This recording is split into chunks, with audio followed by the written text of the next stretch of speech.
waaw ginnaaw bi ñu sante yàlla julli ci yonent bi ñoo ngi gërëm ñi nga xam ne ñi ñooy initiateur bi muy ëttu Njóoba di ay magi Grand Thiès yi nga dañoo am yéene accompagner xale yi gunge leen ba nga xam ne bii tamit su fekkente ne ci wàllu éducation la ñu bëgg am école de qualité moo taxoon ñu initier programme bi mu amoon ay cours de vacances yu ñu doon def am itamit ay cahier ak ay bic yoo xam ni dañ koy jox élèves yi wax dëgg yàlla muy nekk loo xam ne lii tamit maire de la ville rafetlu na ko torop ci turu Babacar Diop nag moom moo taxoon ñu teew fi tey ànd ak ki nga xam ne mooy monsieur Diallo moom moo yore la commission environnement au niveau de la ville. loolu tamit nekk lu rafet loo xam ne maire de la ville am na yéene jàpp école bi ndax sotiment mi def yi mooy dani dafay réhabiliter école yëpp wax dëgg yàlla loolu xam naan dinañ ko tàmbali du yàgg bu ñu nag waa population bi rawatina waa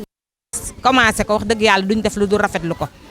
su fekkente ne itamit ci wàllu jëmbat garab yi tamit kontaan nañ ci trop maire tamit il est prêt à vous accompagner sur tous les plans rawatina nag programme boo xam ne yëkkati nañ ko rek ñaan nañ yàlla jàppale leen si suñu ko yëgee moo tax tey invitation bi dañ cee kontaan trop wax dëgg yàlla xol sedd na ci. sant yàlla di rafetlu ba ngeen xalaatee lii lu ngeen fi def rek ñun ngeen ko defal parce que yi action yu daan am la yu jëkk yu baax lool te lépp ngi commencé ci environnement jëmbat ay garab su ngeen ko initié après cours de vacances yi ngeen def fii pendant 1 mois et demi avec presque 200 élèves yoo xam ne fii mu nekk une semaine ci des presque école ubbi ñu def lii lépp di leen di inculquer ñu ñëw dajaloo fii tey di def remise de prix di démarrer sunu kiiwu ak garab yi jëmbat garab yi yëkkati drapeau bi chanter hymne national loolu day resté. maa ngi koy wax toujours fii ñu nekk nag bërëb la boo xam ne c'est un bërëb la symbolique ci Thiès yëpp parce que fii le complexe sportif yi nekkoon ñu jox ko benn capitaine bi ñuy wax capitaine Chrétien moo amee woon sapeur pompier moo amee woon le sport sportif de cet endroit créé fi ay équipe jël fi ay équipe bu Jeanne d'Arc de Dakar ñoom Lamine Diack ay Ngom Germain waa US Gorée ñoom ñëpp ñëw nañu fii donc ak ñi doon def volleyball ñoom ñëpp ñëw nañu fi tey donc bii ñu def fii ci bërëb bii dafa mel ni dañoo delloo mbattu ca kàddu ga léegi nag ñu ngi leen di sant di leen di gërëm di leen di ñaanal yéen ñi ko initié yëpp yal na leen yàlla taxaw ñu gën a jëm ci kanam lii c'est des actes citoyens yoo xam ni vraiment ku ko jàpp ci su xale yu ndaw yu mel nii di dem ba ci kanam lii da leen di marqué toujours c'est ces choses yoo xam ni c'est très symbolique et significatif yoo xam ne du la leen di marqué du ñàkk jóg ci ñoom ñëpp allahumma salli ala sayyidina Muhammad. benn activité boo xam ni donc dañ ko c'est une activité phare parce que aujourd'hui c'est vrai c'est une organisation relative aux cours de vacances donc organisé nañ ko tey mooy dernier jour bi tey mooy vraiment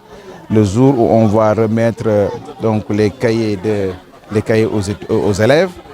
mais aussi am na beneen activité boo xam ni dañ ko prévoir pour mag ñi donc pour mag ñi donc ça c'est une activité relative à une visite médicale gratuite pour sunu mag ñi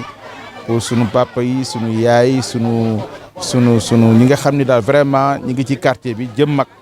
donc 3e âge donc ñu ngi leen organiser effectivement benn visite médicale gratuite et ñu ngi ko xalaat organiser ko donc au courant du mois de décembre donc c'est une information que je voulais livrer ba nga xam ni quartier bi ce n'est pas uniquement n'est-ce pas les jeunes et les enfants mais c'est en même temps donc les grandes personnes ñun xalaat nañu que bu ñu ko defee effectivement donc dañu mën a réunir n'est-ce pas tout le quartier en tout cas pour di wax rek ni vraiment on est content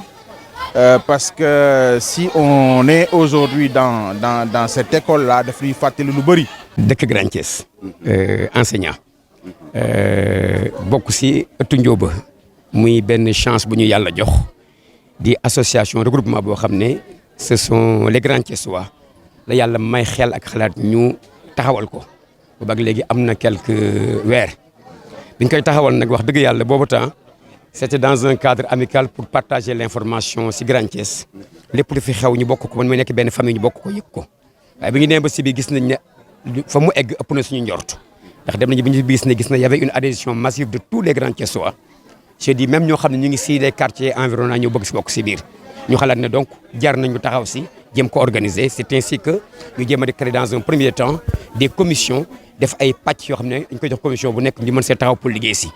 pàcc yooyu nag am na commission bi di s'occuper affaire sociale am na commission bi toppatoo affaire environnement ak cadre de vie am na commission bi toppatoo affaire sportive ki koy gérer mooy suma xarit Bokar Ba nekk fii am na commission diaspora mooy ñi nga xam ne sénégalais yi nekk bitim réew dëkk Grand Thiès am na commission organisation am na commission communication am na commission éducation.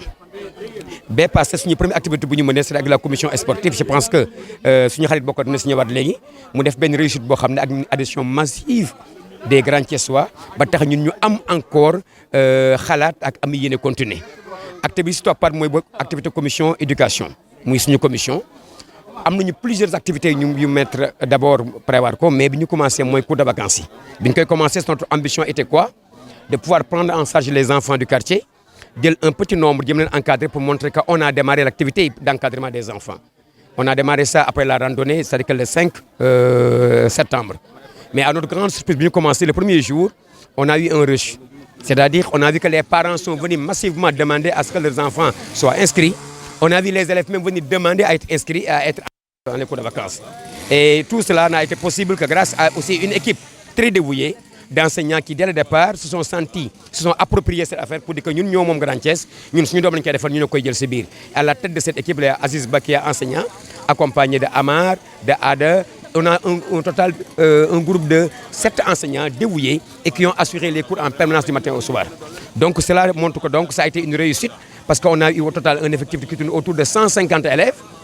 avec un corps enseignant de presque 7 enseignants. Et même on a dispensé des cours à tous les niveaux, primaire, moyen secondaire et à toutes les matières. Français, mathématiques, les matières clés, mais même aussi l'éducation religieuse qui est dispensée et un cours d'éducation du civisme.